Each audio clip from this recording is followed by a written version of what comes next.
March is Women's History Month, and to celebrate, we're rolling out a special interview series hosted by me, Emily Curl, with some leading ladies in music. Join me for some real talk on real topics that affect women.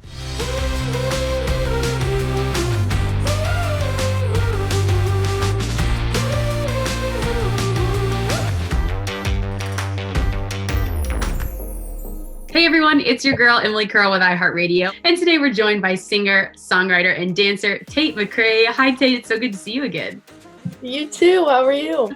I'm good, I'm hanging in there. Like I mentioned, this is Women's History Month, so we are celebrating all of the women that have inspired us, that have encouraged us, shaped us who we are today. So I want to start with you, and I want you to take it back from me a little bit. Who is someone that you credit, maybe from a young age, that has really impacted you and influenced who you are today? Okay, so Zendaya is probably one of my biggest role models.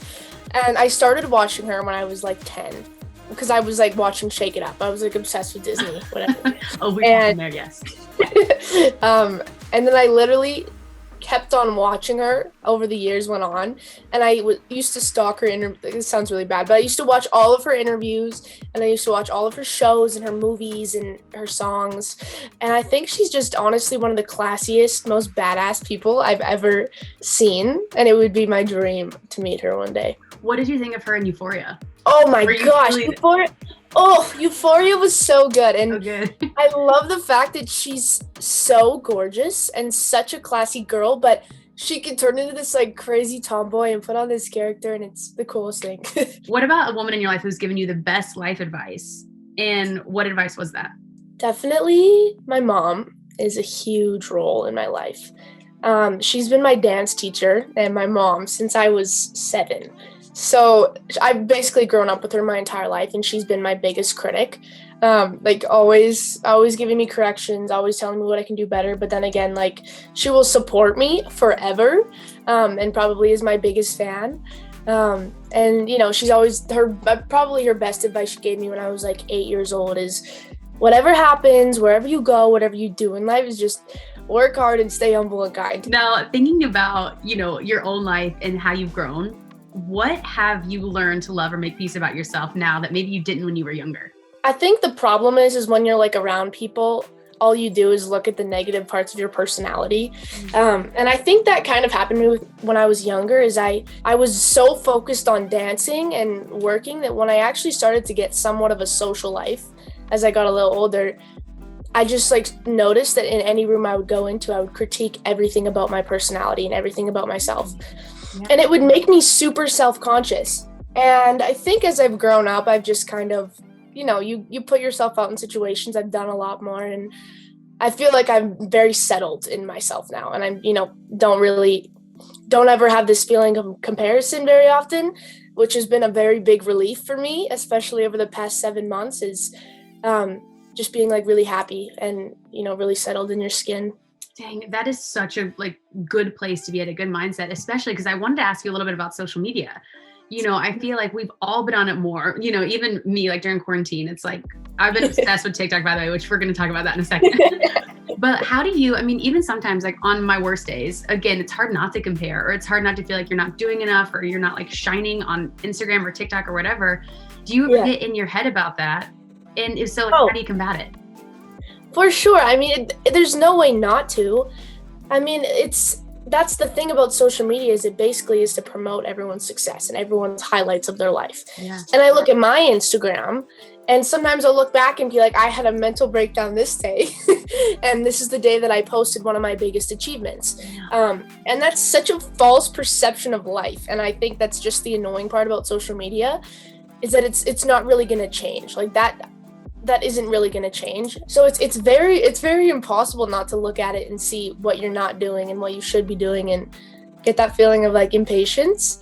I mean, to post and to put yourself out there. But if you consume too much social media a day and not as much human interaction, which is hard right now, it can really mess you up. You have to set limits? Oh my God. So my brother, he set limits for me. So I get like these 30-minute reminders on TikTok. I'm like, ignore. Well, first off, I love your TikToks because you are like dropping some like never before heard lyrics and songs. And I'm like, hey, we need that to come out. What do you think about like TikTok and interacting with your fans in that way? How has that sort of like changed your trajectory of creating music? It's strange because like a couple years ago, it was all YouTube. I would release all my songs prior on YouTube. But now I feel like it's kind of switched over because TikTok, everyone's on it every single second, including myself. And it definitely does make it easier to like put out little clippets. And I feel like things have changed so much in the music industry where before, like a long time ago, people wouldn't release anything until the day of. And now people are literally releasing full songs before it comes out just to see how people like it. So it's definitely a different strategy and process now for sure.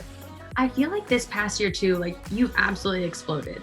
And like looking back over this year, like has that registered with you? Like to look back at where you were this time last year, are you like, oh wow, like, I'm doing good? It doesn't register for me when I'm like in the moment, like when I just think about my everyday life, probably just because I haven't moved from my house. We all feel that, we all feel that. But definitely when I get like flashbacks on my phone of like 1 year ago today, little things that felt so huge to me, I'm like, whoa, that feels crazy to even wrap my head around that feel like nothing now.